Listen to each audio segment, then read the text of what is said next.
I know that many of you were in amazement, I guess, about what happened on Friday. So let me read a statement on the Supreme Court ruling for the same-sex marriage.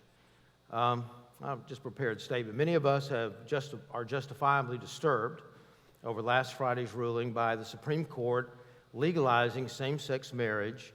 It's amazing that 5 unelected people can change a law that has stood in our nation for over 200 years. While this is disturbing, it's not surprising. We cannot panic or even become fearful because the world again refuses to live by the laws of God. God is still sovereign. He's still in control. This decision is a wrong decision and damaging to society for numerous reasons, too many for me to mention this morning, I'm sure. But let me just mention a few of them.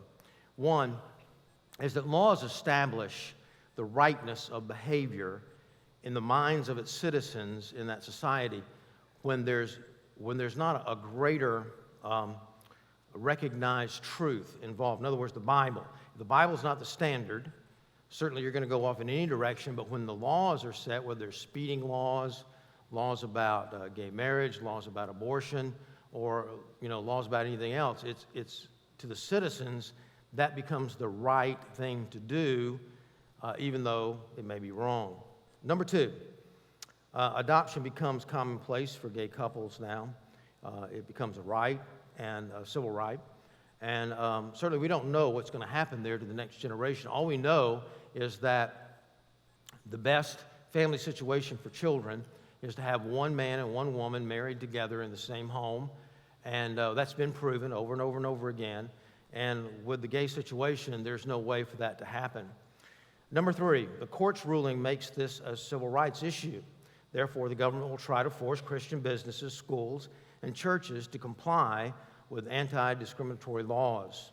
This will include the forcing of these institutions to be involved in same-sex marriage ceremonies. We've seen that with bakers and other people involved in the marriage ceremony already. And then number 4, this further erodes our freedom of speech and freedom of religion in America, which our nation was founded upon. And so with those alarm bells going off, how can we respond? How should we respond to this situation? Well, please know that I will never officiate in a same-sex marriage ceremony, no matter what the consequences. All right?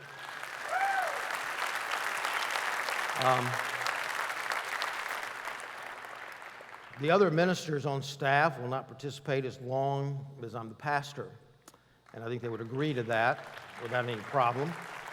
A couple of reasons. One, this is against Bible teachings, and we must obey God rather than men, as we'll look at the message this morning. And the second thing is that when you approve a marriage as a minister, I don't care what kind of marriage it is, what you're doing there is telling the couple that God's behind it, that God's okay with it. It could be a heterosexual couple coming to you where one's a Christian and one is not, unequally yoked, but you go ahead and do it. Well, that just tells the Christian, hey, this is okay with God because it's okay with the pastor. I don't have a chapter and verse for that, by the way. I just know, being involved in about 100 weddings or so over the years, it's just true. And then number 3, we must love those involved, whatever their stance on the issue. Jesus said, I can sum up the whole law in 2 things. Love the Lord your God with all your heart, mind, soul, and strength, which is what we're doing by glorifying Him, by obeying His word. And the second, He said, is to love your neighbor as yourself. And though some of these people that disagree with us may consider us their enemy, we must not consider them our enemy. All right? And no matter how you line up on the issue, particularly, I know there's only about 3% of the population that are consider themselves gay in this country, but there's another 50% on top of that side with them on this issue. But let me just say this: if you're a homosexual today, you're gay, and you're looking at this and kind of burning up a little bit, or maybe you have someone in your family, you know as well as I do that what we're asking them to do in receiving Christ is to be willing to change their sexual orientation.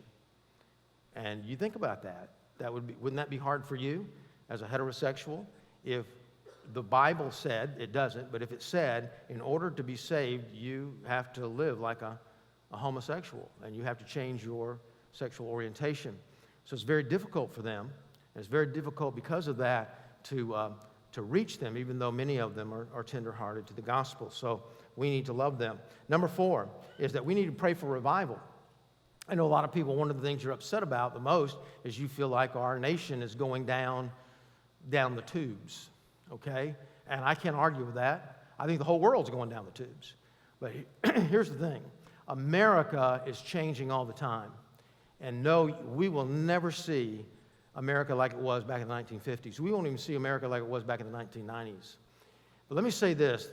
These issues of abortion, the social issues of gay marriage and the gay liberation movement are not something indigenous to America. It's a Western civilization issue. And America is one of the last countries to go down this road. And even though we're not ever going to be like we were, we can still pray for revival. Let me just say this. I'm still proud to be an American, and proud in a good way. I feel like we live in the greatest nation in the world. I really do. And it deserves our prayers, and we pray that God will do something. And the 5th thing we can do is pay attention this morning to the message that I'm about to preach, and then apply it to your life. And I'm sharing with you what I believe to be, what the Bible, I believe, teaches is the answer to our dilemma. Because if we open up the book of Acts, you know, and I appreciate this. You clapped a few moments ago that I took a stand, about that, about not being officiating in a marriage. But that doesn't take much courage for me to say that. What takes a little courage sometimes is to actually do it. And so sometimes our courage is not always in the verbiage and the thoughts, but it's in what we do. The whole message of this life. Don't water down the message. You keep preaching the same whole message of the gospel of Jesus Christ. And by the way, those last 3 words, of this life, is like a whole series of messages coming up. I can feel it, I mean, what a word. The whole message of this life.